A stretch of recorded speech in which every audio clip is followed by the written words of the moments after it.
Refinancing your auto loan. The reason people should refinance their auto loan is, one, you want to remove someone off the loan. Maybe you're the second person on the loan. Maybe you're the first person on the loan.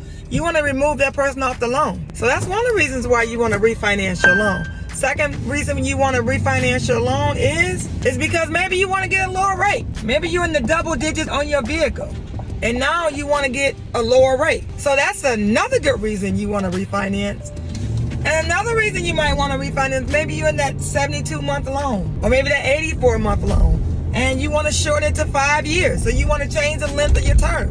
How do you do that? You refinance. I just gave you three reasons why you should refinance. Of course you're going to refinance if you're looking to lower your rate, right? Yes, you should. You're in the double digits, you got to refinance.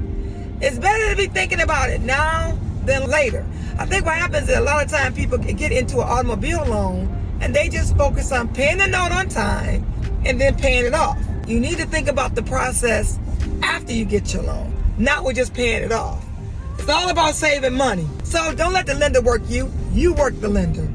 Let me say it again. You work the lender. You don't let the lender work you for your auto, especially after the fact. Even if you have problems with your credit and your interest rate is in the double digits, you need to learn how to work the lender and not let them work you by continuing to charge you that high interest rate on that loan. Just because you start one way, don't mean you have to finish. All right, if you're watching this video, go on over to my YouTube channel and subscribe. Regina, the Queen of Car Loans and Credit. Regina, the Queen of Car Loans and Credit on YouTube. All right, see you on next video.